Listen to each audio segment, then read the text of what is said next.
The last time the Knicks had a 2-game lead in the conference finals was 1994, and today, the reason everyone's laughing and is happy, after beating the Cavaliers 109-93 at home last night, Josh Hart led the Knicks with 26 points and 7 dimes. He was left open for much of game one, and then he just kept on shooting, and it paid off. The last night showed the Knicks' better team, especially in the second half. The Knicks went on an 18-0 run for about 5 minutes in the third quarter, their longest unanswered run this postseason.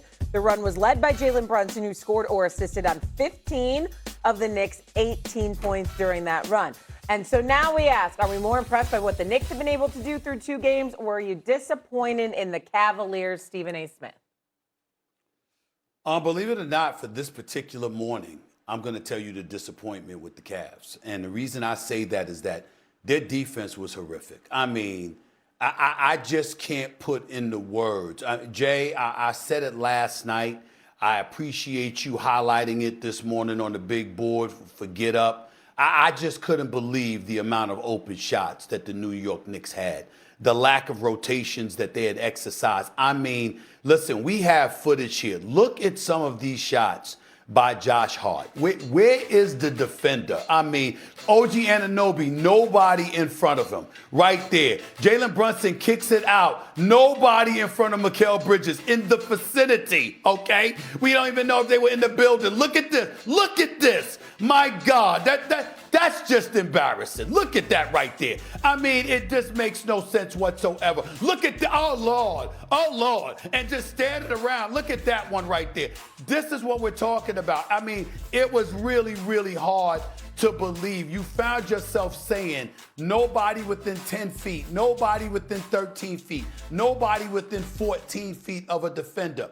To juxtapose that to seeing what we're seeing in the West with the intensity defensively that both San Antonio and OKC bring to the table. Certainly the New York Knicks are a title contender. This is arguably the best team that they've had in decades. There's no doubt about it, actually. We get that part.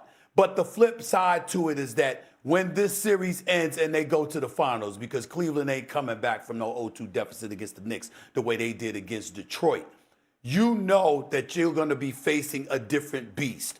This is not it. It's a damn shame. And with every passing day, Coach Kenny Atkinson looks worse than he ever has. As a head coach in Brooklyn, as an assistant in Golden State, you're just looking at him and you're hearing some of the verbiage coming out of his mouth, fellas, and you're like, what the hell are you talking about?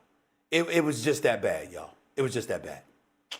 I cannot co-sign that. I think really? The plays that I showed on Get Up that I was trying to talk, that was intentional by Kenny Atkinson. Like they were leaving Josh Hart open for the reason, because that's what they did in game one, and it worked out. All I'm going to say to you is I'm more impressed with the Knicks because they continue to find different ways to win, whether it's Jalen Brunson playing 1v1 ball essay, or whether it's him being like John Stockton last night. Let me give you a couple of different things as it relates to the Cavs, because I heard you last night. You look fly. The suit looked good last night on SportsCenter, by the way, on your breakdown, by the way. It looked good. The Cavs this year are the Knicks from last year. Do you know 3 out of the 4 players in the top 5 with minutes per game in the playoffs are all on the Cavs team? In Evan Mobley, James Harden, and then Donovan Mitchell. 3 out of the top 4 minutes per game in the playoffs. That's what the Knicks were last year. Do you know how many Knicks players are in the top 15 in minutes played per game? Only one, Jalen Brunson, who's number 10. Okay, so it goes to show you the coaching style. Do you know that they played 16 games in the last 34 days? Now, I know people at home can say, that's not a lot, right? But that's one game every 2 days for the last 34 days. And playoff but games. Back-to-back game 7s that are do-or-die scenarios. So it's not only are they physically tired, but they have decision fatigue, right? Psychologically, they gave up a 22-point lead, KP, a 22-point lead in New York. So all I'm saying is, at the end of the day, with the style in which they play, with how intentional they were about leaving Josh Hart open, because they were playing off him with Jared Allen or Evan Mobley to sit in the gaps and trying to make life more difficult for the likes of Jalen Brunson, To me, I'm just way more impressed with the Knicks because I understand they found their rhythm quicker. And to me, I just think we're watching a team running out of gas physically and mentally. Jay Will, you got more excuses for the Cavs than a brother going to jail. Real talk, bro. I don't want to hear about mental and physically being fatigued when you're trying to make a championship run. Mm-hmm. That don't even come into the equation.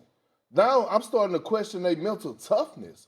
And when you talk about when we're watching the Cavs, real talk, it's an embarrassment to the NBA. And if I'm Adam Silver, I would think about finding them for the performance and the effort that they're displaying on the floor. It is horrible. I know the game plan is to say, hey, we're going to leave Josh Hart.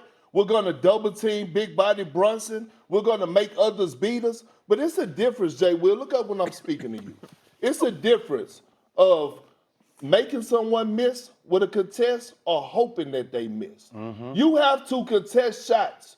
They gave up transition defense. I've never, so many times last night, I've never seen Jalen Brunson look like the most athletic player on the damn floor. How many times was he beating the Cavs up the floor last night, pushing the rock? Jalen Brunson. And I'm not knocking Big Body Brunson. I'm just saying we don't look at him as a player that plays with pace.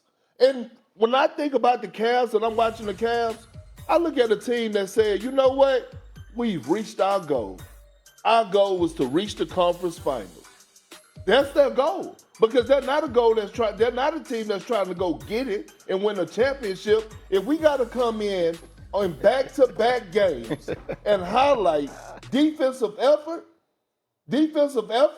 second effort plays, not going for 50-50 balls, what are we talking about? Hold on, KP. What? I don't make excuses for nobody. They didn't just win back-to-back game sevens? So, Jay, I was in. Hold on, time out. I'm just saying. So now we're saying they're an embarrassment to the league. Right now, what they're doing.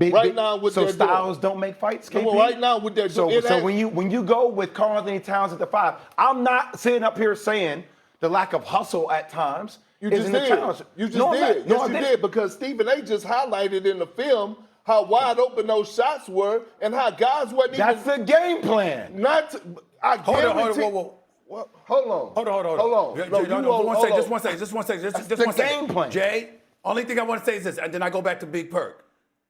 Josh Hart, you said Josh Hart was. We showed 4 different dudes with wide open shots. They were all Josh Hart. No, they wasn't. It started off with OG Anunoby at the top. That was in a swing. That was in a poor rotation. No. Even if it's a poor... Run back the clips while KP's talking. No, it's okay. Run back the clips while KP's They can do it side by side. Even if it's poor rotation, it's still supposed to be a second effort to get a damn hand up. Even right here. That's you don't think that's on a rotation. That's on a rotation. So what? Time out. What? KP, you know basketball. Time out. KP, you know ball. When you're playing with 2 bigs and you're playing 5 out with Karl Anthony Towns and you have Jarrett Allen and Evan Mobley rotating multiple times, the game plan is they are not used to playing on the perimeter guarding 3-point shots. That works out to the Knicks' favor. Evan Mobley just won Defensive Player of the Year 2 years guarding ago. the perimeter? No, because he's known for being a versatile defender. Yeah. You knew the game plan. Time out. Hold on, no. Time out.